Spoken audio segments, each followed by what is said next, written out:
You are sitting on your couch right now, scrolling through a digital feed with your thumb. It is a completely ordinary, mindless action. You feel safe, encased in a climate-controlled room with locked doors and a high-definition screen. But as your thumb moves, a tiny part of your brain, a cluster of neurons tucked deep behind your frontal lobe, is scanning the room for the slight flicker of a shadow. You don't notice you're doing it. You think you're just relaxing, but your nervous system is still running a program written by a leopard that died 2 million years ago. You are currently inhabiting a body and a mind that were not designed by you or even for you.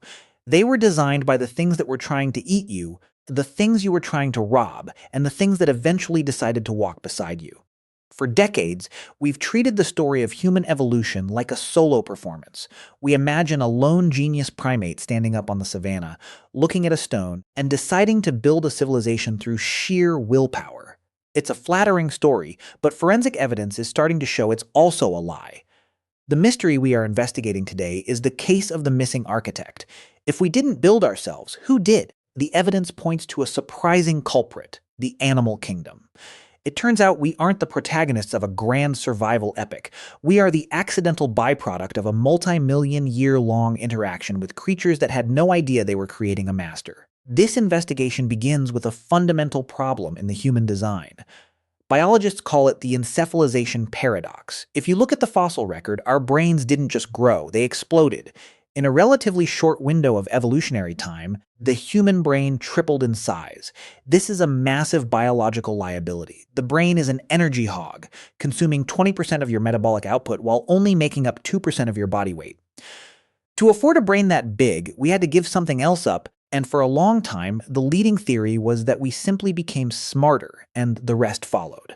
But that's like saying a car upgraded its engine to a V8 because it wanted to go faster. You still need the high-octane fuel to make that engine turn. We had a suspect, meat, but we didn't know how we started getting enough of it to fuel a brain that hadn't yet figured out how to hunt. This is where the first shadow falls over the record. We weren't the hunters. We were the interns. We were the scavengers lurking in the tall grass, waiting for a real predator to finish its meal. But even that doesn't explain the complexity of our social shift. To find the real catalyst, we have to look at the clues left behind on the bones of our ancestors, and those clues suggest that our first true human trait wasn't intelligence, it was fear. For a long time, the man-the-hunter myth dominated the textbooks. It suggested that we became human because we learned to kill. But in the early 1920s, a discovery in South Africa started to pick a hole in that narrative. It was a small skull, nicknamed the Taung Child, belonging to an Australopithecus africanus. For years, the lead researcher, Raymond Dart, believed this child had been killed by other hominids. He saw the world through a lens of ancient violence. But the mystery didn't sit right with later taphonomists, scientists who study what happens to a body after death. In the early 2000s, researchers like Lee Berger noticed something chilling. There were tiny, specific puncture marks in the bottom of the Taung Child's eye sockets. These weren't made by a club or a stone. They were a perfect match for the talons of an African crowned eagle. This wasn't a murder, it was a predation event. This tiny ancestor hadn't been a warrior, they had been lunch. And as researchers looked closer at other sites, they found the same shadow everywhere. At Swartkrans, a famous cave site in South Africa, researchers found hominid skull fragments with two perfect holes that matched the lower canines of a leopard. We weren't the kings of the savannah. We were a mid-tier snack. This realization changed the entire direction of the investigation. If the shadow of the predator was constantly over us, it explains why we became so intensely social. In biology, there is a concept called predation pressure. When a species is under constant threat from multiple angles, the sky, the grass, the water, the only way to survive is to outsource your eyes. You need a group. You need a social contract where one person watches the horizon while the other sleeps. Robin Dunbar, a famous evolutionary psychologist, proposed the social brain hypothesis, suggesting that our intelligence didn't evolve to solve math problems. It evolved to keep track of the complex social relationships required to not get eaten. The animals were the ones forcing us to cooperate. They were the ones making us by making it impossible to survive as me. But even with a group, we still had the energy problem. We had the big brain engine, but we were still eating low-quality salad on the savannah. We needed the fuel, And the mystery of how we got it leads us to a 2.6 million year old crime scene. If you walk into a grocery store today and buy a steak, you are participating in a tradition that didn't start with a spear. It started with a rock. At sites like Gona in Ethiopia, archaeologists have found some of the oldest stone tools in the world, dating back over 2.5 million years. For a long time, we assumed these tools were for hunting, but when Dr. Brianna Pobiner, a paleoanthropologist at the Smithsonian, began looking at thousands of animal bones from the same era under an electron microscope, she found a pattern that shifted the case. She looked for who got there first. If a human killed an animal, the stone tool marks should be underneath the tooth marks of scavengers who found the carcass later. But what she found was the opposite. In many cases, the tooth marks were there first. The lions and hyenas had already stripped the meat, so why were the humans there at all? The answer was inside the bones. Large carnivores, as powerful as they are remarkably bad at getting into the bone marrow. They can't crack the heavy femurs of a zebra or a wildebeest, but a human with a heavy rock can. We were the bone crackers. We were the ones stealing the high-fat, high-calorie marrow that everyone else had to leave behind. The shadow of the predator was still there, but now we were using it. We weren't just running from them, we were studying them. To be a successful scavenger, you have to be a world-class detective. You have to look at a vulture circling 3 miles away and know exactly what it means. You have to look at the way a lion is sitting and know if it's too full to chase you or if it's just waiting for you to get closer. This required a level of pattern recognition that no other primate had. We were essentially training our brains on the behavior of animals. This is where the investigation gets genuinely weird, because the evidence of this shift isn't just in the bones we found, it's in the passengers we carried. Specifically, tapeworms. Geneticists have mapped the DNA of human tapeworms and compared them to the tapeworms found in African carnivores, like lions and hyenas. If we had only started eating meat recently through hunting, our tapeworms should be closely related to those found in our primate relatives, but they aren't. Research led by Eric Hoberg in 2001 revealed that human tapeworms diverged from those of lions and hyenas roughly 1.7 million years ago. We didn't just eat the same food as the big cats. We shared their parasites because we were literally eating from the same carcasses. The animals weren't just our neighbors. They were our primary influence. They dictated our diet, our parasites, and our schedule. But the mystery deepens as we move forward in time. If we were just a clever scavenger, we might have stayed that way forever. Something had to change the power dynamic. Something had to move us from the shadows of the predators and into the light. The usual suspect is fire, but fire is a tool, not a partner. To find the real turning point, we have to look at the first merger and acquisition in history, the wolf. This is where the investigation leaves the savanna and enters the ice. For decades, the consensus was that dogs were domesticated about 15,000 years ago, around the time we started farming. But recent genetic evidence and fossil finds, like the 33,000-year-old Altai dog from Siberia, suggest the relationship is much older. Pat Shipman, a professor of biological anthropology, proposed a theory that is a game-changer for this case. She argues that the alliance between humans and wolves was the definitive moment that made us the apex predator. She calls us the invaders. Think about the biological trade-off. Humans have great day vision and fine motor skills, but we have a terrible sense of smell and mediocre hearing. Wolves have the opposite. They are sensory masters of the dark. When we brought them into our circle, we didn't just get a pet, we got a sensory upgrade. We outsourced our vigilance to a creature that could hear a predator approaching from a mile away. In return, we provided the wolves with a steady supply of calories and the finishing move of a spear or a stone. This partnership was so successful that Shipman suggests it may have been the primary reason we survived while Neanderthals went extinct.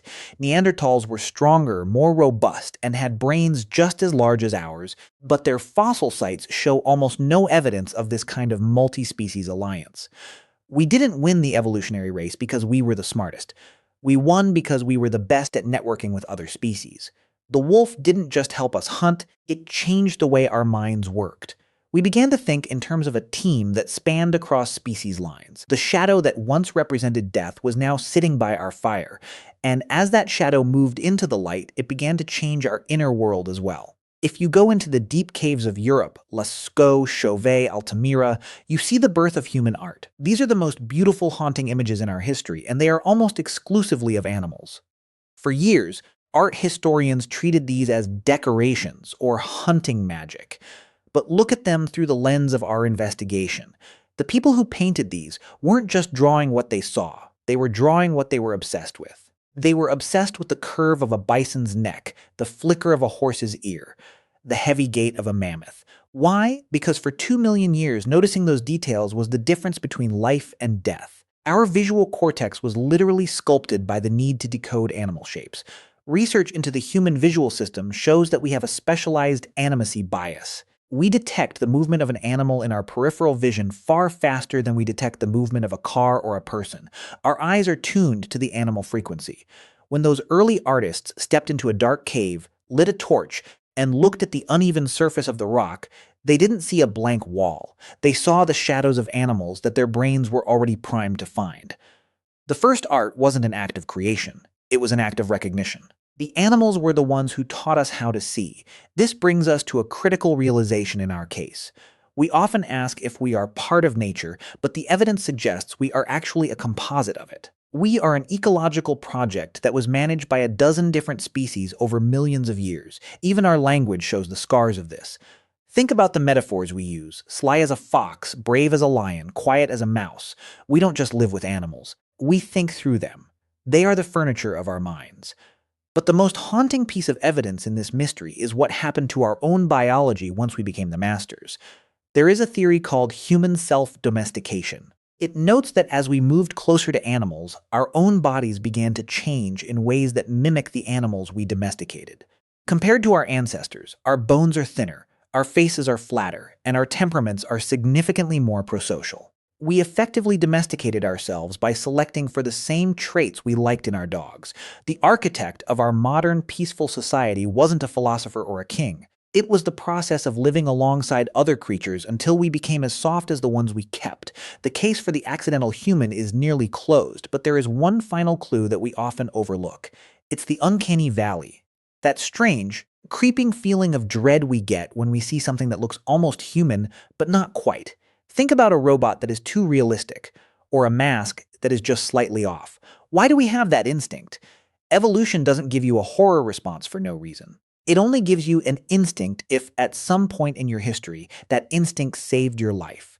If the shadow of the predator shaped our social bonds and the shadow of the scavenger shaped our tools, then what shaped our dread? There is a school of thought suggesting that this response was sharpened by our competition with other almost human species, the Neanderthals, the Denisovans, the various other hominid cousins who were out there in the dark with us. We were all competing for the same animals, the same marrow, and the same caves.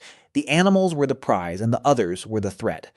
Our sense of us was defined by who was not an animal and who was not them. If we look at the totality of the evidence, the verdict is clear. We did not invent ourselves.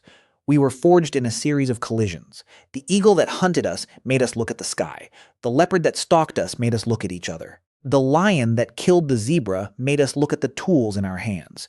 The wolf that joined our fire made us look at the dark differently. Without those specific pressures, without those specific accidents, the thing you call human wouldn't exist. You would be just another primate, living in a smaller group with a smaller brain, eating lower quality food and never wondering why you were there.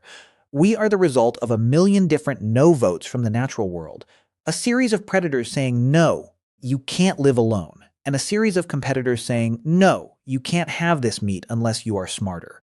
We are the yes that was left over at the end of the day. The shadow metaphor is perhaps the best way to understand this. A shadow isn't a solid thing. It's a shape created by the absence of light. We are the shape created by the absence of other options. We grew into the gaps that the animals left for us. We became the creature that could occupy the space between the predator and the prey. This is why we feel so restless in our modern world. We have removed the predators, we have industrialized the prey, and we have turned the wolves into pugs. We have removed the shadows that gave us our shape, and yet the shape remains. Your brain is still looking for the leopard. Your thumb is still scrolling, but your nervous system is waiting for the snap of a twig. We have built a world that the animal inside us doesn't recognize, but that animal is still the one driving the car. We are a prehistoric operating system running on modern hardware, and the glitches are what we call human nature. As we wrap up this investigation, we have to address the most uncomfortable part of the findings. We like to think of ourselves as the masters of the planet, the ones who have finally tamed the wild. We look at a dog on a leash and see a creature that we have controlled. But who is really in control? The dog gets a warm house, guaranteed food, and medical care, all in exchange for occasionally wagging its tail. It has successfully hacked the human social system to ensure its own survival. The same can be said for the cows, the chickens, and the pigs. In terms of pure biomass, these animals are more successful than almost anything else in history. They didn't accidentally make us human. They are currently and actively keeping us human because their survival depends on our continued existence. We are a giant global support system for a handful of species that figured out how to be useful or delicious to us. The mystery isn't just about where we came from, it's about where we are going. Are we still being shaped by the animals? Or have we become the animal that is shaping itself into something new? The verdict is that our humanity is not an achievement, it's a relationship. It's an ongoing conversation between our DNA and the world around us. When you look into the eyes of a dog, or even a cow, you aren't just looking at a different species. You are looking at a mirror. You are looking at the reason your eyes are where they are, the reason your brain is the size it is, and the reason you feel a strange pull toward the natural world even when you are surrounded by concrete and steel. We are the Multi-Species Project, and the work is never finished. The shadow is still there. It's just moved inside. Now, as you sit there, I want you to consider a specific question. If your entire intelligence, your ability to plan, to speak, to create art, was originally just a survival hack to deal with a world full of things that wanted to eat you, what happens to that intelligence now that the danger is gone? Do we start to see predators in our own politics, our own social circles, and our own thoughts? If you've ever felt an irrational sense of panic when you see a stranger in the dark, or a burst of unexplained team spirit when you're in a crowd, you are experiencing the echoes of those ancient African savanna nights. You are feeling the leopard in the room. We are a species that was built to handle a world that no longer exists. We are a collection of responses to questions that nobody is asking us anymore. And that leads us to the most chilling realization of all. Throughout this investigation, we have looked for the missing architect, and we found them in the animal kingdom.